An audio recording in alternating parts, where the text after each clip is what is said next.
The car I want to show you now is an icon. That's a word that gets used a lot, used and abused, but this really is. Many people consider it to be the best looking convertible of all time. But the irony is that it was actually intended to be a cheaper model in Ferrari's lineup, destined for their sportiest and most informal clients on America's West Coast.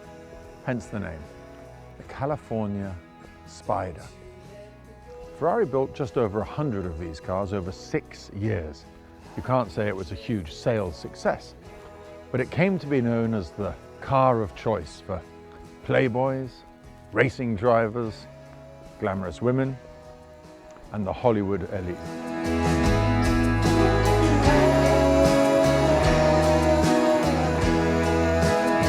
And here it is, the 1960 Ferrari California Spider.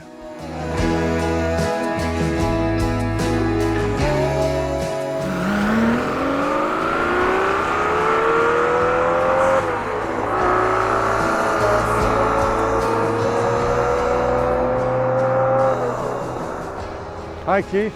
Hi Simon, good afternoon to you. Welcome to sunny Surrey. Thank you very much. It's a beautiful sunny afternoon. California Spider weather. Keith, you are, and I say so, one of the great experts in the Ferrari world. You're a judge, you're an author, you're an authority on these cars. I want if to know, you say so, Simon. Today I do. Today you do. I want to know from you, Thank Keith. you. You're welcome. Sorry to talk over it. Is the California Spider an icon? In my opinion, it is an icon. It's an iconic model. It is, in terms of rarity, in terms How many of made? elegance, Remind us. Approximately 100 cars in both forms. Long wheelbase to start Long wheelbase, short wheelbase. Afterwards, and they're about evenly distributed, aren't they? It's approximately about 49 and then 51, I think. Something of that order. Built from 57 until 63? 57 to 62, 63, yes. And how do we tell a long wheelbase apart from a short wheelbase? Well, the very simple What are the identifying telltales? factors. Very briefly, you've got the 4 slots in the front fenders, So the front scoops, wings, the and the scoops on the scoop side of on the the bonnet is recessed on the short wheelbase version, and the short wheelbase only has 3 slots on the side. So this is slightly sunk on the short wheelbase. This is a long wheelbase. Yes. And here, Yes, the long wheelbase, you've got 4 separate slots. 4 separate and it's slots. just 3 on the and short 3 on wheelbase. short And those are the wheelbase. 2 easy They're ways the to 2 tell them easy apart, ways to aren't tell. they? Otherwise, they're very, very similar. You will get both with both covered and open headlights. Yep. So clients could order depending on what they wanted, and I think Yes. the cost was the same, wasn't it? There would be no cost difference. You could either have these attractive plexiglass Which- covers, which are a bit more which are aerodynamic and more look good, aerodynamic, as you say, but Or also you could I have think them more attractive. without, Yes. if you wanted it.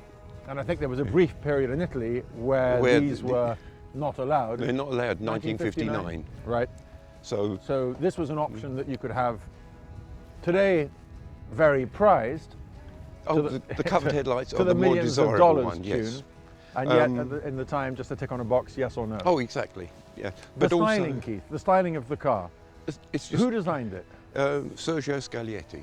So Sergio Scaglietti, not Pininfarina, the normal Ferrari No. coach builder who made most road cars for Ferrari by then, but actually the company who more typically made competition car bodywork for Ferrari. Well, exactly. They were Ferrari's competition car constructor or body constructor at that time. Let's have a look underneath the hood, as they say in California, and then you can talk us through, if I can actually find the lever, there we go.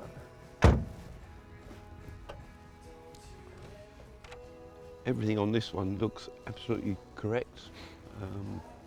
I'm looking at it with the judge's eye now.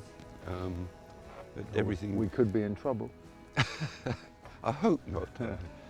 No, it. Do you think the cars were as well finished as that when they were new, Keith? I would be very surprised, but the standards expected today are much higher than they were back then. Well, I dare say that what once cost millions of lira now costs the same, but in dollars. In dollars or And pounds with greater or value, euros. people have greater expectations. Yep. I think the colour of this car, complements it beautifully. It's not only looking sporting, but it's got a richness to it as Yes. well. Which is what you need to own it.